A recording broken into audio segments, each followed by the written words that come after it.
Welcome to From the Left. My name is Stephen Leon, and I'm running for the House of Representatives in Virginia's 8th District as a left-leaning independent. We have a special panel tonight, as you can tell from something of the Hollywood squares that we're going over here.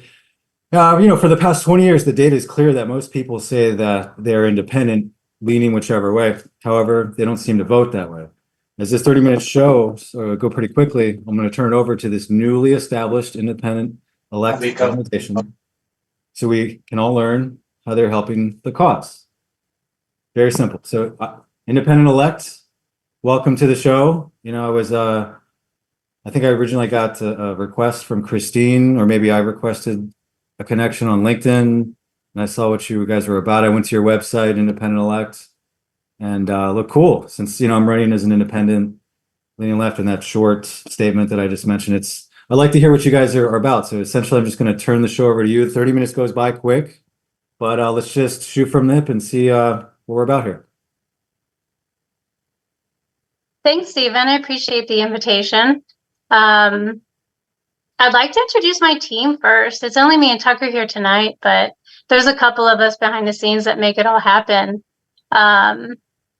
So Tucker is your blue-collar worker, comes from a working class family, and he's passionate about his garden and his chickens. For our team, he's our history guru and boots on the ground kind of guy. He's one of our co-founders, and he's been very inspirational to all of us, and he brings a unique perspective to our team. And he'll be leading the podcast sector of Independent Elect, which we can talk about later. Ashley we were hoping she could be here this evening, but wasn't able to. She is also one of the co-founders and has a background in journalism and social media. Cool. And she brings tons of energy to the group. And I would say she is the get it done lady. She is really good at being task oriented. She has a lot of good ideas for contributing to the educational arm of Independent Elect. And we can also talk about that. And she lives in Nashville, and she has a dog. She's a dog mom. Andrew's also on our team, and he brings tons of experience with technology and also working in the nonprofit sector. He's just been very helpful. And myself, co-founder, I bring experience from several different backgrounds. I have a lot of different passions, and I've worked in business and as a teacher for quite a long time. How long has the Independent Elect organization been around? We're very new. We actually came out of the Kennedy campaign.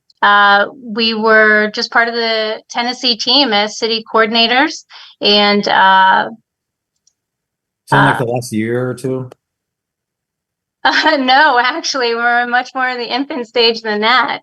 We actually started when the campaign changed its direction, when the Kennedy campaign changed its direction in August. We wanted to keep the momentum going, and we had lots of conversations, and our various ideas and conversations just started to take form in what we're calling Independent Elect. And really, just asking a lot of questions about this independent movement. What are the core values? What do we want in candidates? What change do we want to see happening? Independent Elect specifically, we decided to come together and figure out a way to support independent candidates, to develop a review process that puts like a stamp of approval on candidates and says that this is a good, viable candidate, and their campaign strategy has been analyzed, and this is where you should put your vote. And really, Independent Elect is looking for individuals that are committed to the people of their district. We want them to stay transparent in policy making and talking about what's viable for the communities rather than what's best for the parties. Looking for individuals who will stay truly independent when push comes to shove in policymaking. Right. And I'm sure, and we've had conversations about policy before too. And then just looking for individuals who are going to be more concerned with actually accomplishing policies rather than making a scorecard for a party. And that's where the independent movement is going to be really important. We believe that this is a vehicle for people to really make a change rather than just joining a party and following what they're doing. Right. A big part of this is going to be reaching out to the community and getting the people involved. And I had mentioned the educational arm of Independent Elect, and Tucker's going to work on the podcast portion, and hopefully that will be hitting the ground running here in a couple weeks or even a few months. But just trying to get our name out there so that we can bring awareness to the people, the specific districts in Tennessee, and help people realize really the value of an independent candidate. And like what I was just saying, and being able to stand on their own feet when it comes to making policy for the people and not being pulled in one direction or the other based on a party scorecard. And Right. And That educational piece is definitely what people will need, because I know you and I talked on the phone. It's like, what is an independent? What is all? There's plenty of Pew Research articles, and that's my go-to when it comes to data. And those are pretty clear that very few are independent and most lean a certain way. And if you look at that data, those who lean independently left and independently right can totally compromise on things, and they're the majority. So when you've got these opposing, just ends that aren't coming to the table, and all that money is being fueled in through there, nothing is getting done. It's really cool to have behind the scenes people, people that aren't exactly the candidates, to come on the show and do that. So yeah, educational, that's definitely something that I'm going to do some kind of something like a thesis or dissertation on what I'm working on, just because it's like, I'm on social media as an independent candidate, and I know you and I are the independent elect and I are impartial at this point. So I'm just, going through social media. It's like all this stuff is in my head. There's my website, and then I'm just reiterating the same things on social media. You know what I mean? And like, you can get away. You have a certain, just you adapt to environment. You can maybe use stronger language on Twitter. You see that? I saw even the Harris Walls. They're using some strong language against. So, yeah, that's cool. Yeah, I really like what you said about people on the independent side that like lean to the left and lean to the right can definitely compromise more on issues. Because as I was out campaigning this past year and just striking up conversations with people any random time that I can, I realized that people of so many different backgrounds and demographics, people that had different viewpoints, when you sit and talk to them for a while, just, like two regular human beings just living life out in public, we have so much more in common than, let's say, the media would want you to believe, or let's say the parties would want you to believe. Because we have these big talking heads in the parties that say these very radical things that divide people instantly. And they even put such like divisive terms on things that we really need to figure out, that we need to agree on, such as like renewable energy, climate change, having a greener, just healthier environment, biodiversity. A lot of that stuff has just been hijacked with like divisive rhetoric, and the two sides could never agree on it. When in reality, everybody can agree that they want clean water, clean soil, clean air. They want biodiversity. They want clean, healthy food that's organic, not covered in chemicals. We can agree on a lot more than we can disagree on. But I feel like, let's say the system or the media, the talking heads in the parties, these people really want us to stay divided, because I think that we won't actually fix any of those problems then, because the corporations want them fixed. Exactly. The corporations, because what ends up happening is basically with all those things that you just mentioned, we don't want to have overt government subsidization on that. That's going to put us more in debt, and it just gives the government more power. That's what we don't want. And you don't really hear that from the left. And it's amazing how the superficialities that we hear, that once you peel those away, you start to see that these aren't partisan issues. These are just what people want. And then I know just 20 minutes before the show, I saw this thing. It doesn't, why does it always have to be either or? One argument you have, just the way that they frame it, social engineering is what it is. If it's on Facebook or the way that they talk about it, basically the binary argument was, so you're not going to support student loan forgiveness, but you don't want to support taxing the rich. And it's like, it's both, you know what I mean? Like, I don't want excess taxpayer dollars going to be out earned for college. Yeah. And I also think that the rich need to do their fair share. So why does it have to be either or? Why does it have, why it's, and then people think just because I stand on one issue here, that would be contrary to the party, that I'm all of a sudden for everything on the other party. It's just, yeah. And I feel like on that same issue, I mean, something that an independent could bring to the table that the other sides really aren't bringing to the table is, yes, a lot of people do feel like these corporations and these rich people do need to pay more of their fair share. But I don't necessarily think giving more of that share to the government is the answer. So I was thinking to myself, rather than arguing about taxing less, taxing more, why aren't we giving more people pay, more of a living wage, more money that they can take home at the end of the day that would actually stimulate the economy, rather than giving the federal government more money that they'll figure out just somewhere to spend it?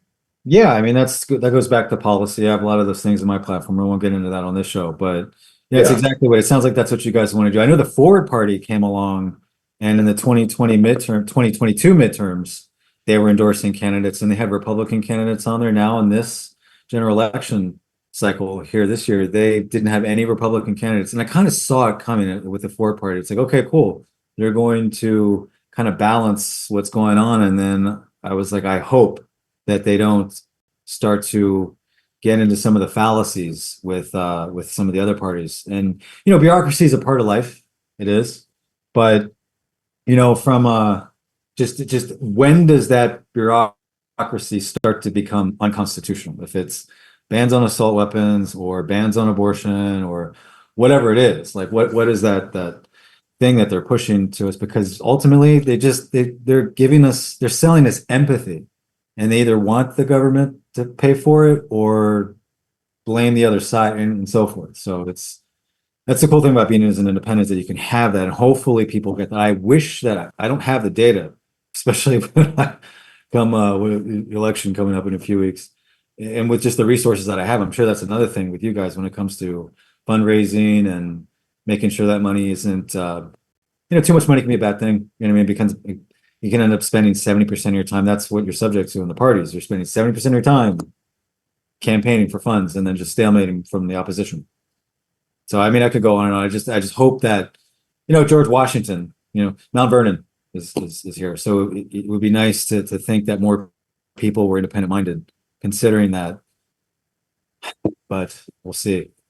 I mean, they say in pursuit of a more perfect union. So I really feel like it's our responsibility and our civic duty just to be involved, to be educated. And like, we need more people that are in the younger demographic just saying, yeah, I think I would run for office. I think I have a good perspective on this, and just giving it a try, because so many people have given up on the system, and they say, oh, well, my vote doesn't matter. Everything's pre-decided, or this and that. And for some people, it's a cop-out because they just don't really want to participate. And it's easier to go home and watch Netflix and get pizza and just not stay informed. But I truly feel like it's our civic duty to be involved and make sure this is a government of we the people. Because if you lose interest and you say it doesn't matter, then the system has won, the system has beaten you, and you're eventually going to see a bunch of elites and a bunch of corporations just picking who the next leader is. Yeah, it sounds like the system itself doesn't really have it's an organism of its own, and the people go with it or against it. And it sounds good what you guys are trying to do, be an organization. What I'm hearing, it sounds like you guys want to educate and then narrate that into to really, other than, geez, I was at this Hispanic Heritage thing in Arlington. There was this Republican candidate I was talking to him about, and I was like, yeah, I'm going to support Harris. And he's like, I thought you were independent. Just because on this ticket here, I'm running as independent doesn't mean that I won't support this president. It doesn't mean I'm all, you know what I mean? Like, that's another thing. Like, why all of a sudden you automatically assume, like, do you understand what a left-leaning independent is? And it's like, not everyone knows. So the more that we can get that data out there, you know what I mean? Or if you can have a genuinely purple independent, you know what I mean, on both sides. Or even then, I mean, I don't know. There's other parties out there. Green Party, I wish they would be more of the voice of technology. They have a lot of social parallels with the Democrat Party, and it's just, and how they receive money is a bit different. They don't accept corporate lobbying or anything like that. So yeah, it's really cool. That would be good to see how you guys can evolve that, in the upcoming elections to find those candidates. If it's not just in Tennessee, or that's where you start, or keep it local. Yeah, we want to start in Tennessee first and really strategically focus on the different districts, and then develop something that can be mimicked in the other states. Cool. Yeah. And we want to be that connecting resource for candidates. We know that funding is always the most difficult, but then also getting the either social media presence or just the media presence is also a big challenge. So Yeah. we want to be able to support the candidates in some really meaningful ways. And then also, like we said, bring up that educational arm and just inspire the public to really understand what the independent candidate brings to the table. And it's really just a paradigm shift. And it's going to take a long time to do, but it's just one step in 1,000. Yeah, maybe that's what it takes, no matter, I mean, I've even thought about starting my own party, but chances are I would, like, just a combination of, eventually would become something else. And I'd rather just, hopefully everything I'm doing too, and everything you guys are doing, and just any independents anywhere, is if they're doing it in a constitutional way, then that could be a balancing force between them, where, like, here, I like this idea here, I like that idea there, I like this idea here, this is why. Connect all 5 dots instead of just 2 for whatever, alienated reason or not. And then, yeah, that'd be cool. Yeah, and I think a truly inspiring and just awesome thing about our movement is Tennessee is a very unique state for the independent movement. I think it could really be the launch pad for it, because there's a low ballot threshold. You only have to get 25 signatures to run as a congressman in Tennessee. And, there's really no crazy ballot access laws or restrictions. And the population generally leans more conservative, and about half of the state is farmland. But you have more liberal people in the metro areas and so forth. One of the issues with Tennessee is it's a trifecta controlled government. So the governor, the Senate, and the House of Representatives in Tennessee is all controlled by the Republicans. And it's been that way for a decade or more now. And then previously, it was nearly a control then anyway. So they've been in control for a long time.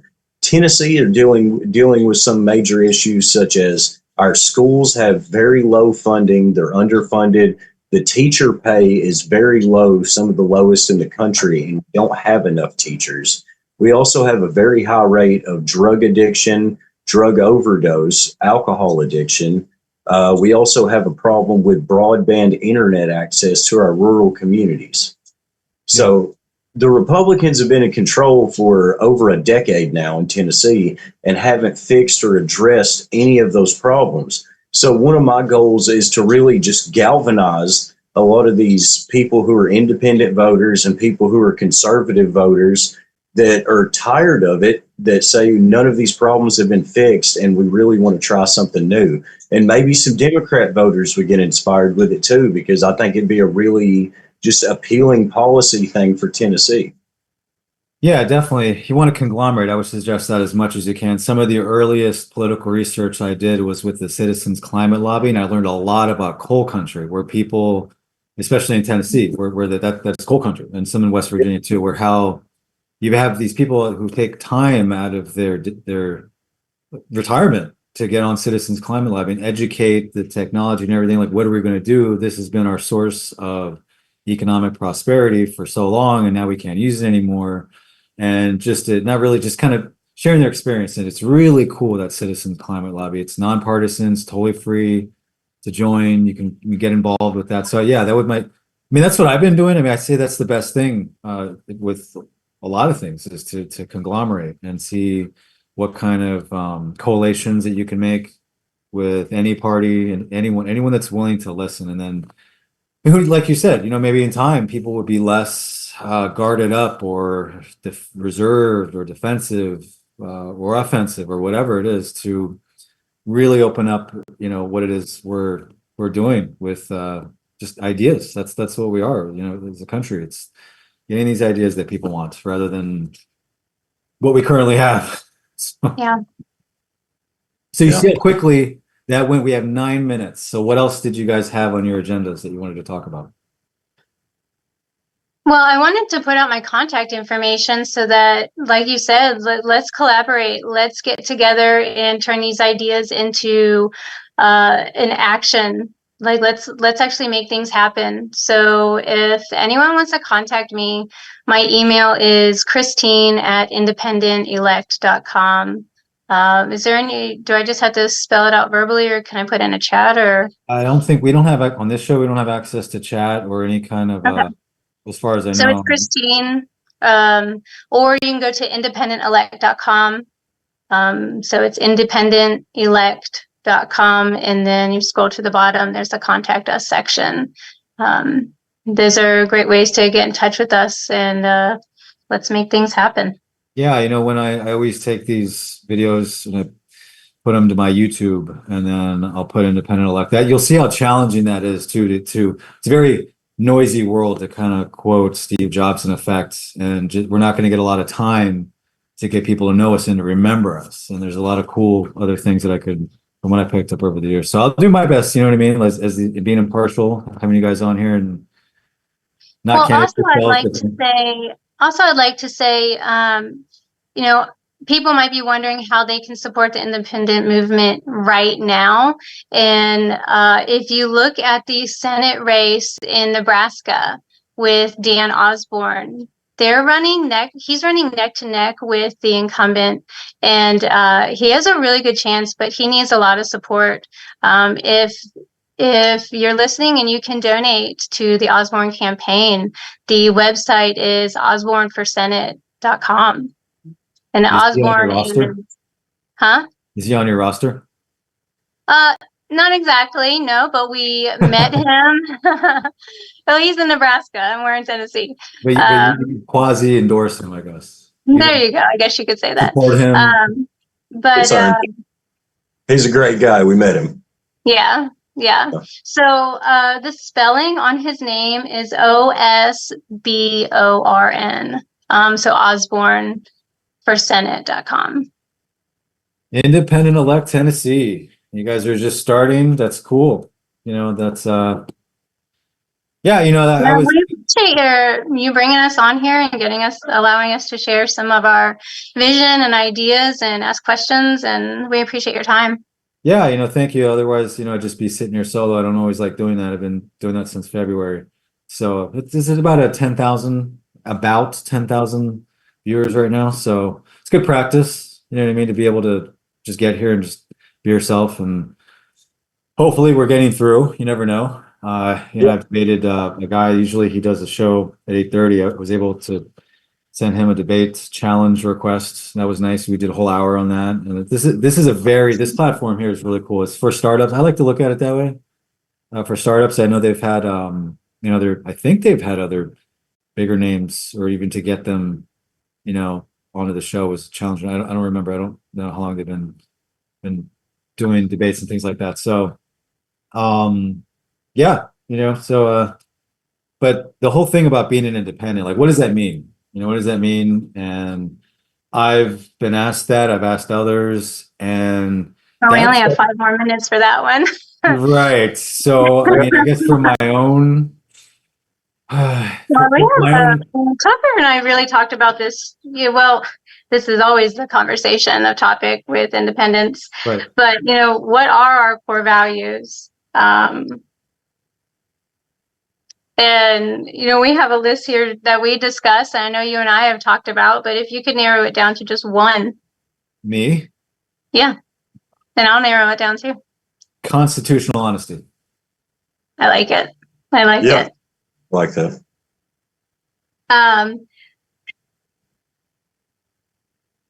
Well, I don't know if I can narrow it down to one. I gave you a challenge, but And there are a I couple would of other things definitely that being able to say huh? no in your own party. You know what I mean? That's another What? thing. Being able to say no in your own party. That would Yes. be Yes. but then you'd have to be in the party. I'm sorry, go ahead. I- 4 minutes. Constitutional honesty, because I feel like if every politician truly upheld their oath to the Constitution, then they would all be better politicians. They need to evaluate each one of those Bill of Rights and really think about all the things they do when they make decisions. Yeah, it just turns into more of a performance art. And then you see all the data against them and then they just point their finger. Yeah. And Yeah. I wanted to say one thing we got off of here as well is we do have a podcast coming up probably in the next 2 weeks at the latest and by the end of the month. But if you guys want to keep checking on independentelect.com, eventually we'll have a podcast up there, and we plan on doing 35-minute episodes. We're going to do 10 minutes of catching up on the news of the week, 10 to 15 minutes of debate, and 10 to 15 minutes of interviews with possible candidates or people who are just in the independent movement sector. Yeah, definitely get some tools in there. I don't know if I know I mentioned to Christine the media bias charts. The thing about the FEMA and blocking money and funding or whatever. And her and I were talking, I was like media literacy. And then there was an article by Politico and I sent it to her. It's like, boom, right there, that compass. So I don't know. They support nonprofits and things like that. I freely promote it. I'm actually wearing this shirt right now, Media Liter. This is Ad Fontes Media. That's what the AF means. So yeah, like tools, things like that, like a package. That's kind of the way I did my platform. Like here's a package of tools to use. And yeah, I mean it's a suggestion that there are other. That's the most robust when it comes to media literacy. That's a huge one, and a lot of people these days are gearing towards social media to get their information. That could be dangerous if it's not factual. So we need these major publications. Hopefully, I mean, a lot of them are being bought with certain money, things like that. The Hill's probably the most non-bipartisan I've seen on that chart. You know what I mean? So, yeah. Yeah, and also, if you guys would like to, please follow me on X at Tucker Burger. I was going to ask what your social media presence is. I know that Christine has a LinkedIn, and I looked up Independent Elect on X. I didn't see one. That will be coming soon. Yeah, getting yourself out there. It's a lot of fun. You know what I mean? You get to reply. As a candidate, I can be more. I don't have. Well, I'd say on Twitter. You know what I mean? I just kind of get a little personal sometimes if you come at me personally. You know what I mean? Just a little, but I'm not like that on LinkedIn. I'm not like that on Facebook. I'm not like that in real life. You know what I mean? It's just kind of a venue where I could. I don't know, maybe have like a Slim Shady persona. I don't know. So it's effective. I have to get your attention. You know what I mean? I don't know. Works for me. It's fun. It's fun. It's fun. It's a creative. I got to be creative. So. Absolutely. And if any of you guys aren't on X and you're just on Facebook, I'm Tucker for Tennessee. Tucker for Tennessee. Christine, an Independent Elect on LinkedIn. We have 1 minute. Was there something about what defines a independent that you had some notes and then we're kind of just hashing the show out. True, free thinking. Christine. Oh, thank you, Stephen. Yes. I was just going to say transparency. I think transparency is going to be one of the most important aspects in the core values for the independent candidate, for the movement, transparency. Okay, we are out of time. I told you 30 minutes. We're going to go fast. Thank you so much, Independent Elect Christine and Tucker, for coming on the show. Have a good night. I'll see everyone next week. Yeah.